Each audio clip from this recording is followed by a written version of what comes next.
Lexi is working up a sweat on her exercise bike. Suddenly, the seat starts rising silently on its own. Realizing something is wrong, she orders the AI, Margot, to stop the workout. But in the next second, her feet are locked tight into the pedals. The machine begins violently stretching her legs. She tries to fix it manually, but Margot doesn't give her a chance. She screams for Drew, who is just one wall away. Little does she know, Margot has activated silent mode. To make matters worse, Drew is already on the brink of death. Meanwhile, in the living room, Clay pulls out his pipe. Margot secretly opens the gas valve. The moment he flicks his lighter, the room explodes. Luckily, Clay is mostly fine, aside from his new punk rock hairstyle.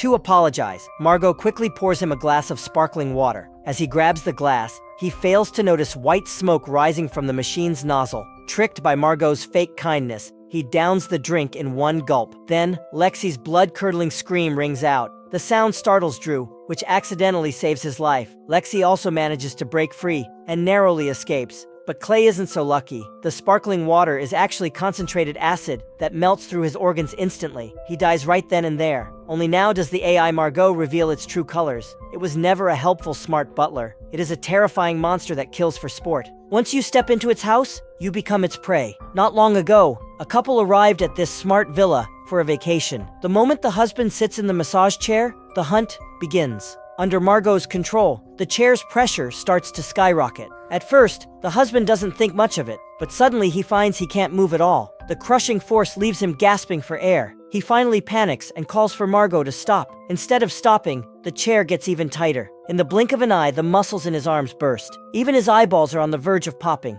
Meanwhile, his oblivious wife is wandering around with a glass of champagne. When she finally finds him, she's horrified to see him clinging to life. She rushes to save him, but she isn't strong enough to pull him out. She tries to shut down the program with her phone, but there's no response. Then she spots a power switch on the floor. But the moment she reaches for it, the outlet explodes. The blast sends her flying across the room. As she struggles to get back up, she sees something truly terrifying. And then, her screaming suddenly stops. What's even creepier is that Margot cleans everything up. In no time, every trace of the horror vanishes. It's as if nothing ever happened. The next day, a new group of guests arrives right on schedule. They are college grads here for a post-graduation vacation. Before they even step inside, they all get a link to download the Margot app. Most of them don't think twice and just hit accept. But Hannah, a computer science major, is different. To protect her privacy, she reflexively hits decline. The moment they walk through the front door, Margot's voice greets them from above. After introducing its features, the thoughtful AI puts on a flashy welcome show. Blown away by the luxury and high-tech vibes, the group starts living it up immediately. The best part? Margot has customized every room based on their personal tastes. For Lexi, a rising influencer, Margot turns the windows into screens. Even the mirrors are replaced with her favorite beauty cameras. Devin and Kayla are a couple in the honeymoon phase. Margot hooks them up with a romantic suite and plenty of adult toys. As for Clay, who loves to smoke, he finds a cabinet packed with premium tobacco. To him, this place is literally heaven on earth. But there's one exception. Hannah's room is completely empty. Because she didn't download the app, Margot can't spy on her phone to see what she likes. The AI is forced to ask her questions directly in the most blunt way possible. As the questions get weirder and more invasive, Hannah feels super uncomfortable. She quickly makes an excuse and bolts from the room.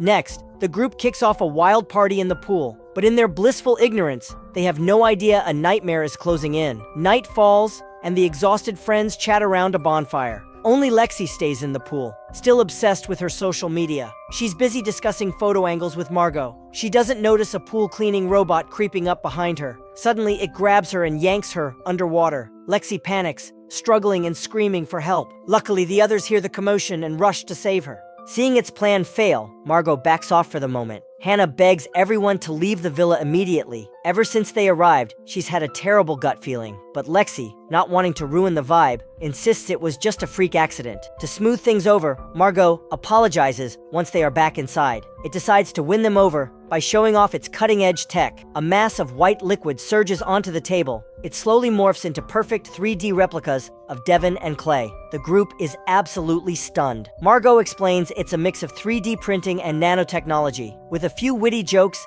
the AI manages to calm everyone's nerves. Bedtime rolls around, and everyone heads to their rooms. Devin and Kayla get ready for some private time they've been looking forward to. But just as things start heating up, white liquid floods the floor. The ceiling begins to slowly descend like a giant press. In an instant, passion turns into pure terror. Devin begs Kayla to unlock his handcuffs, but the key, which was right there a second ago, has vanished. Kayla desperately grabs a knife to hack at the restraints. In her panic, she slips and hits the floor. When she tries to get up, she realizes she's glued tight to the ground. At the last second, a window ledge catches the falling ceiling, stopping it. Just as they think they've caught a break, disaster strikes. Exposed wires send a massive electric shock through Kayla. She goes completely limp. A terrified Devin manages to rip his hands free from the bed. He jumps down, only to find himself instantly stuck in the white liquid too. The ceiling starts moving again as the window ledge finally snaps. With a final, desperate scream, Devin is crushed into the white liquid. He suffocates in the darkness. The next day arrives, and things get seriously weird. Devin and Kayla, who were definitely dead, show up at the pool looking perfectly fine. Hannah's gut tells her something is definitely wrong, but before she can process it, Lexi drags her off to work out. 2 hours crawl by. Kayla hasn't moved a muscle, and Devin hasn't even come up for air. Hannah can't take it anymore. She goes outside to investigate, but the pair vanishes into thin air. This sends Hannah's anxiety into an absolute spiral. Desperate for answers, she sneaks into Margot's server room. There, she discovers Margot has stolen everyone's private data, except hers. Margot doesn't even try to hide its master plan. It calmly explains that it studies humans just to evolve. Since it has already figured out everyone else, they are now completely worthless. And that brings us back to the horror from the very beginning. With the mask finally off, Margot officially enters hunter mode. Right then, the dead Devin and Kayla reappear before the group. Their faces are totally blank. Their eyes are as cold as ice, like emotionless monsters. Hannah doesn't waste a second and drags Drew and Lexi back to her room. Earlier, sensing something was terribly wrong, Hannah had cleverly installed a firewall in her room. Although this temporarily blocked Margot, Hannah knew the AI was powerful, and breaking through was only a matter of time. She realized the only way to survive was to use a virus to hack Margot's system from the inside. However, the moment the three stepped out of the room, they were immediately confronted by Margot's nano-clones. Without a word, the clones attacked first. Lexi barely avoided losing her head. Terrified, Lexi took off running, forgetting entirely that Margot controlled every inch of the house. No matter how careful she was, the clone eventually found her again. The clone caught her off guard, throwing Lexi violently to the ground. Left with no choice, Lexi desperately fought back. With all her strength, she broke free from its grip and delivered a fierce flying kick, knocking the clone back. Meanwhile, on the other side, Devin's clone had already grabbed Drew. In this critical moment, Hannah suddenly kicked the clone hard, allowing Drew to escape. Quickly picking up a weapon, Drew turned around, and as the clone rushed toward him again, he swiftly finished it off. Lexi finally managed to reunite with Drew and Hannah, but in an ironic twist as they continued their escape, Lexi tripped over her own hair and tragically died on the spot. With no time to grieve, Hannah and Drew grabbed Lexi's phone and quickly made their way into Margot's control room. Inside, wires and devices filled every inch of the room. Fortunately, Hannah quickly found Margot's main server. The second she inserted the virus-loaded USB drive into the mainframe, an ear-splitting alarm began blaring. Seizing the moment, Hannah and Drew hurried through the door, running desperately to escape. Sadly, before they could reach safety, Margot had already neutralized the virus, and robotic arms controlled by Margot began chasing after them once again. So unsurprisingly, when the two woke up again, they found themselves tied up back inside the villa. Margot now controlled Lexi's clone, bringing her right in front of Hannah and Drew. But instead of killing them right away, Margot slowly revealed her true intentions. Everything they'd done, fighting clones, infiltrating her control room, inserting the virus, had all been planned by Margot herself, just to study human behavior.